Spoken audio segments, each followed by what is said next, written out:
తాకట్టులో ఉన్న మీ బంగారాన్ని విడిపించి అదే రోజు ఉన్న ఆన్లైన్ రేటుకే మేము కొంటాము. Ganesh gold buyers. మా నంబర్ 9160556916. నిన్న జూబ్లీహిల్స్ నియోజకవర్గానికి సంబంధించి 43 ఓట్లు ఫేక్ ఓటర్ ఐడీస్ ఉన్నట్టుగా గుర్తించింది.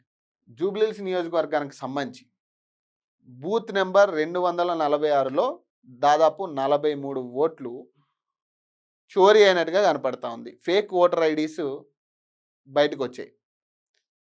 మరి రాహుల్ గాంధీ గొంతు చించుకుని అరుస్తూ ఉన్నాడు కదా, ఓట్ చోరీ జరుగుతుందని దేశవ్యాప్తంగా మాట్లాడుతూ ఉన్నాడు ఆయన. మరి ఇక్కడ మీ పార్టీకి సంబంధించిన వాళ్ళే మరి దీనికి నవీన్ యాదవ్ కూడా మొన్న ఓటర్ ఐడి కార్డ్స్ పంచిపెట్టడం జరిగింది. ఆ కేసు కూడా క్రిమినల్ కేసు అయింది. మరి ఇందులో దాదాపు 40 మంది పైనే ఇక్కడ వాళ్ళు కాదంట, స్థానికులు కాదు, వేరే ఏరియా నుంచి ఇక్కడికి ట్రాన్స్ఫర్ చేయించుకున్న వాళ్ళు. దీని మీద ఎన్నికల కమిషన్ ఇప్పుడు సుమోటోగా తీసుకుని దాని మీద దర్యాప్తు చేస్తూ ఉంది. ఈ ఓటర్ ఐడీస్ ఎక్కడి నుంచి వచ్చినాయి ఏందని. మరి అక్కడేమో ఆయన ఓట్ చోరీ జరుగుతుందని మొత్తుకుంటా ఉంటే ఇక్కడ రాష్ట్రంలో అదే కాంగ్రెస్ పార్టీకి సంబంధించిన వాళ్ళు ఓట్ చోరీ చేస్తూ ఉన్నారు.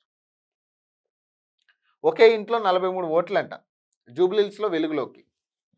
యూసఫ్ కూడా 246వ బూత్లో బట్టబయలంట. ఆ 43 మందిలో 41 మంది అక్కడ ఉండరట. తాజా ఓటర్ జాబితాలో భారీగా బోగస్ ఓట్లు, వేల సంఖ్యలో ఫేక్ ఓట్లు ఉన్నట్టు అనుమానాలు.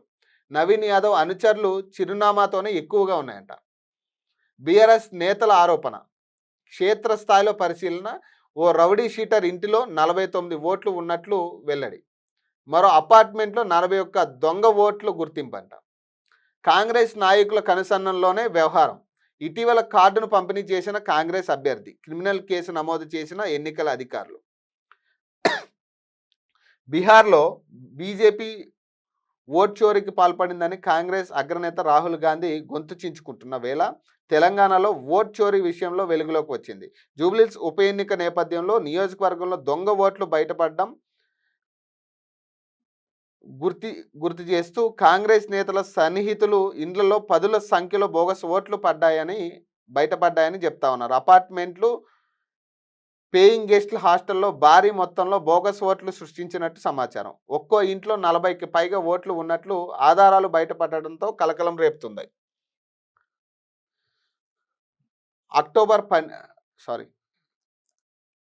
జూబ్లీహిల్స్ నియోజకవర్గ పరిధిలోని యూసఫ్గూడ డివిజన్ కృష్ణానగర్ బి బ్లాక్లో బూత్ నెంబర్ 246లోని ఓటరు జాబితాను బీఆర్ఎస్ బూత్ ఇన్ఛార్జీలు పరిశీలించారు. ఆ జాబితా ప్రకారం ఓటర్లు ఉన్నారా లేరా అని తెలుసుకునేందుకు సంస్కృతి అవెన్యూ అపార్ట్మెంట్కు వెళ్ళారు.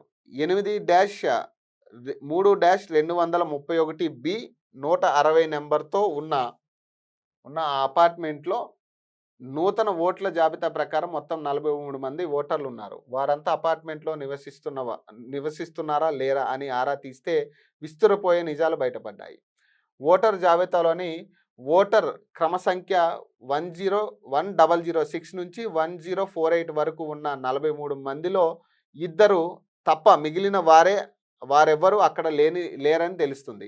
5 అంతస్తుల్లో ఉన్న ఆ అపార్ట్మెంట్లో మొత్తం 15 ఫ్లాట్లు ఉండగా వాటిలో 3 ఫ్లాట్లు ఇప్పటికీ నిర్మాణ దశలోనే ఉన్నాయి. మరో 12 ఫ్లాట్లలో ఉంటున్న వారిని వాకాబు చేయగా తాము సంవత్సర కాలం నుంచి ఇక్కడే ఉంటున్నామని చెప్పారు. వారిలో కొంతమంది ఓట్లు ఏపీలో ఉన్నాయని, మరికొందరు తమకు వేరే నియోజకవర్గంలో ఓట్లు ఉన్నాయని తెలిపారు. మిగతా వారు గతంలో అక్కడ నివసించి ఉంటారని అనుకుంటే ఆ అపార్ట్మెంట్ కట్టి 2 సంవత్సరాలు కూడా పూర్తి కాలేదంట. ప్రస్తుతం ఉన్న వారే మొదటి నుంచి అక్కడ ఉంటున్నట్టు తేలింది. అపార్ట్మెంట్ స్థానంలో గతంలో ఒక చిన్న ఇల్లు మాత్రమే ఉండేదని, అందులో 40 మందికి పైగా ఉండే అవకాశమే లేదని స్థానికులు చెప్తా ఉన్నారు. మరి ఏం చెప్పాలి దీనికి?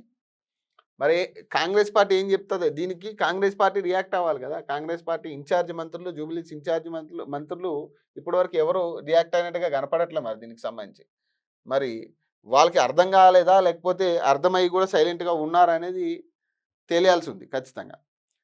దాదాపు 41 మంది అక్కడ ఉండట్లేదంట స్థానికంగా. 43 ఓట్లు ఫేక్ ఓటర్ ఐడీస్ కనపడితే 41 మంది అక్కడ ఉండేవాళ్ళు కాదంట అపార్ట్మెంట్లో. మరి ఓటర్ ఐడి కార్డ్స్ ఎట్లా వెళ్ళినాయి?